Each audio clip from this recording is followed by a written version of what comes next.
Buenas tardes. En el teórico de hoy nos vamos a referir al tratamiento de la patología herniaria.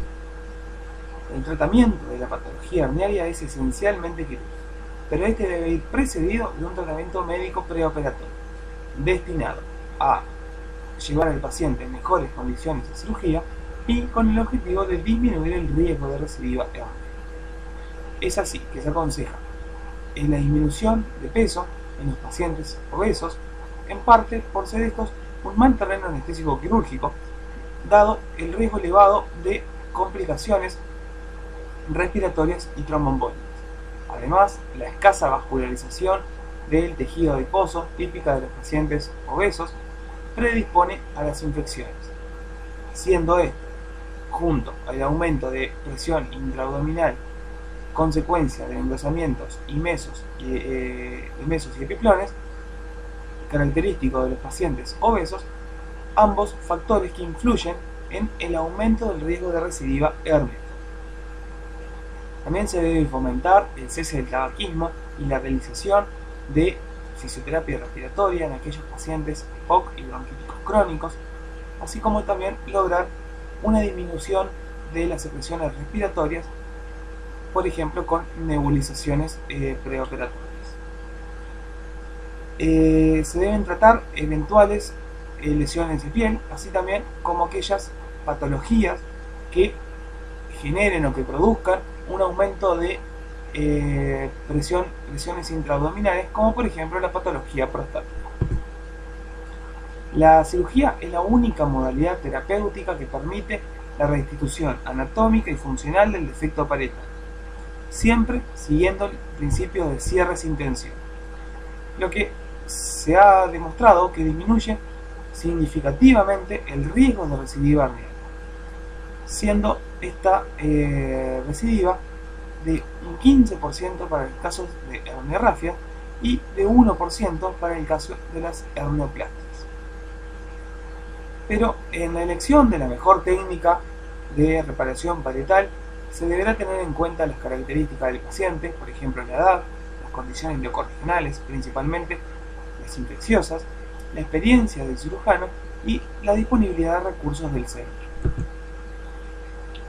La herniorrafia es una técnica de reparación parietal que utiliza los tejidos propios de la región, siendo su principal desventaja el mayor índice de recidivas que presenta esta técnica.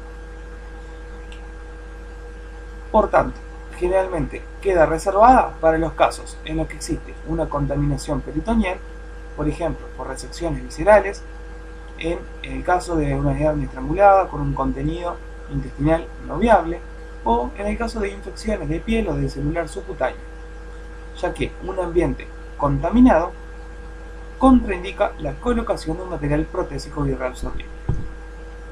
Existen varias técnicas de reparación inguinal, de herniorrafia inguinal, siendo las más utilizadas la técnica de Shoulder y la técnica de Bassini. La técnica de Shoulder implica la imbricación o la superposición de planos mediante suturas de estructuras anatómicas de la región.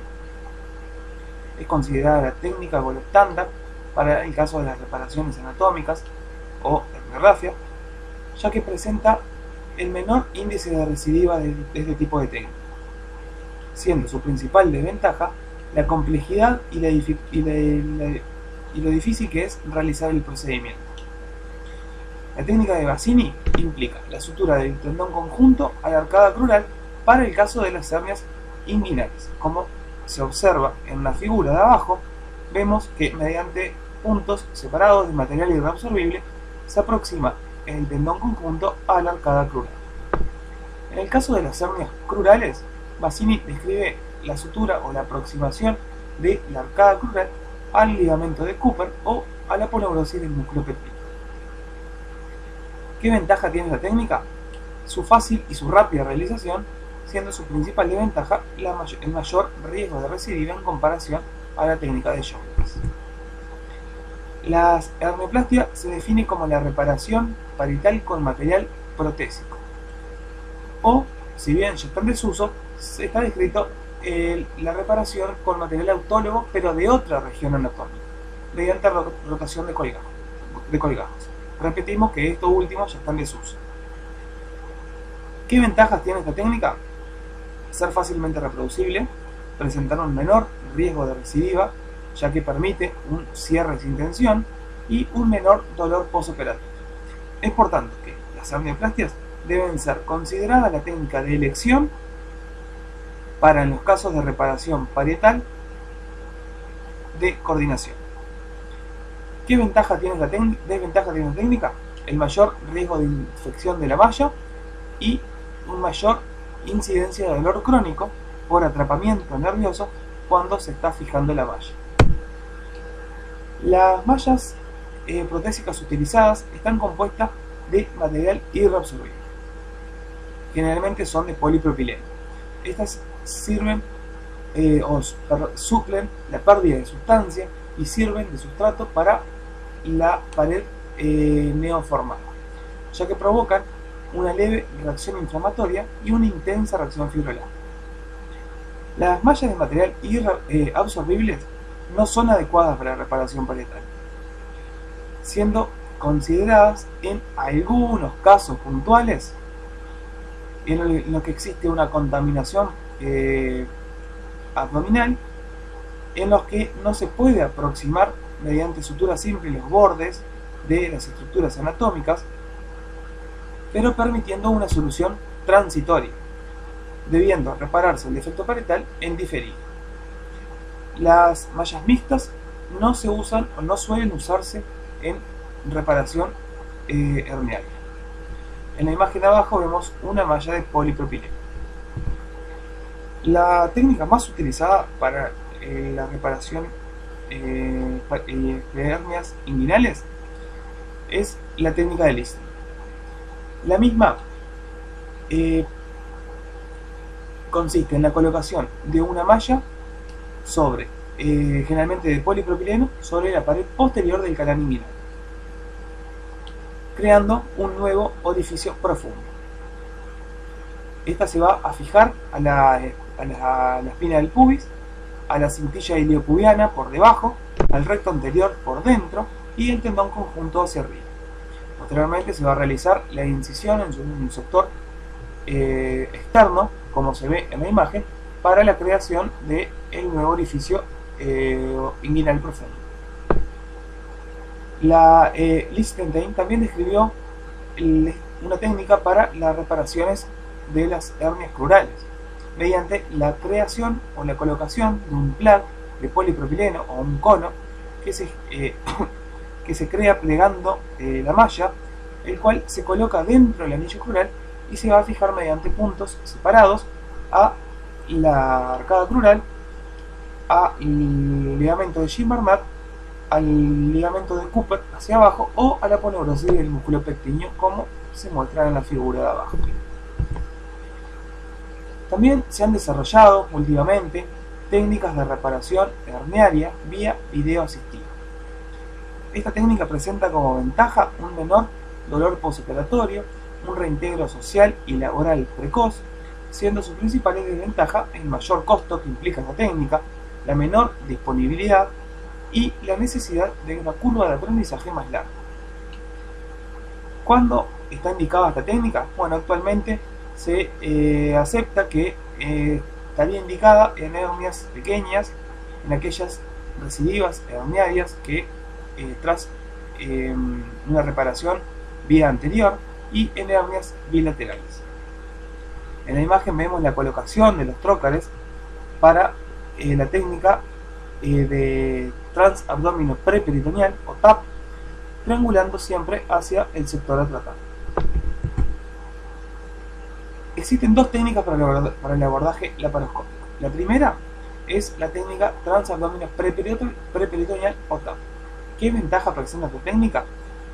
Presenta una buena visualización de las regiones herniógenas, permite el tratamiento laparoscópico de otra patología abdominal asociada en el mismo acto quirúrgico, siendo su principal desventaja el riesgo de lesión visceral ante la necesidad de tener que ingresar a la cavidad peritoneal.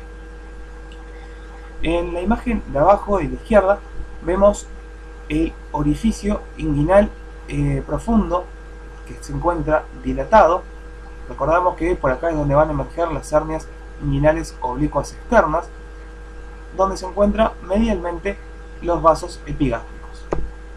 En la imagen del medio vemos la incisión que se realiza en el peritoneo parietal anterior, creando un flap de peritoneo por donde se va a colocar la malla de polipropileno por detrás o por delante, mejor dicho, del peritoneo, para posteriormente suturarlo mediante una sutura continua. La otra técnica es la totalmente extraperitoneal o TEP. Esta técnica consiste en tapizar el cuadrilátero miopectíneo de Fouchot. ¿Qué ventajas presenta?